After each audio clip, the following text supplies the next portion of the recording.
a number of months in the works. It's our first time doing this under my organization, and I'm really glad that you guys can all been able to show up. We're going to have some really great speakers today.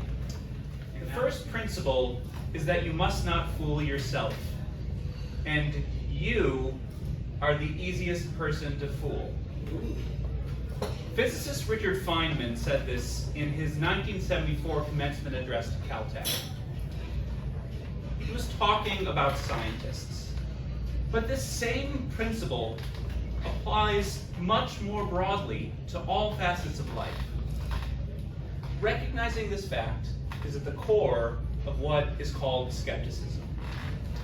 Instead of giving you a bland and boring definition of skepticism, which many of you probably already know, but not all of you, I decided it would be much more interesting to talk to a bunch of my skeptical friends and colleagues and ask them what, in their opinion, are the most important things to know about skepticism. Using what they told me, I came up with my own list of top 3 things. In the process, I'll tell you why you should be a skeptic. First of all, skepticism is a baloney detector. What do I mean by this? Well, a skeptic has in their back pocket a set of tools, which Carl Sagan called a baloney detector, to help them figure out what's real and what smells fishy. For instance, you may remember around 2008, a large number of celebrities, especially athletes, started wearing these rubber bracelets coming from a company called Power Balance. The company claimed to use holographic technology to resonate with and respond to the natural energy field of the body to increase athletic performance.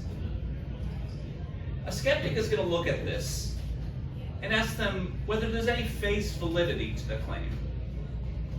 In other words, does it seem reasonable? The answer to that question in this particular case is a definite no. Why? Because the ad speak doesn't actually mean anything specific. The phrase natural energy field doesn't mean anything scientific.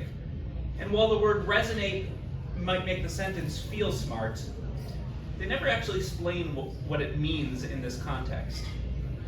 Of course, just because their marketing smells fishy doesn't mean that their product doesn't actually work.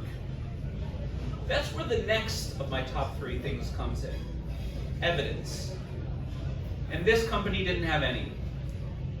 Sure, they had a lot of celebrities vouching for them, and a ton of testimonials. But remember what Richard Feynman said. You are the easiest person to fool. That holds just as true for those celebrities. Instead of anecdotes, you need something solid, like a double-blind test. And in December 2009, on the Australian television program Today Tonight, noted skeptic Richard Saunders did just that. What did he find? No effect at all. A hallmark of science, however, is repeatability, and just as important, peer review. Although Saunders' test wasn't peer-reviewed, at least not officially, just 2 years later, the Royal Melbourne Institute of Technology repeated his study, and this time it was peer-reviewed. What did they find? Again, no effect at all. Now, you might be tempted to look at the people who were convinced by the Power Balance bracelets and laugh at them. What suckers, am I right?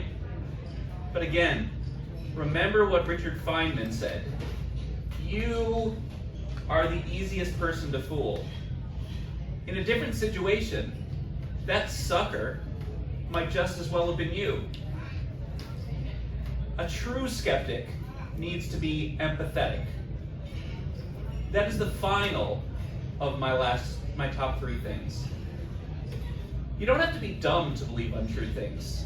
In fact, if you ask a magician who the easiest people to fool are, they'll often say it's the scientists. Yeah. That's because, although scientists have really great investigative skills, those skills only really apply inside of their field of expertise. Scientists often forget this crucial fact.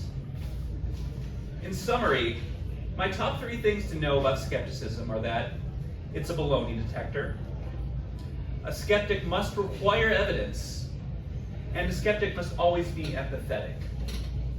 There's a lot more to skepticism than that, of course.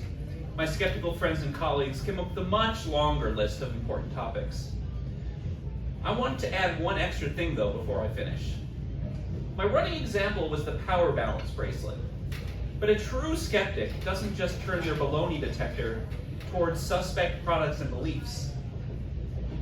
They turn it towards themselves and their own beliefs, too.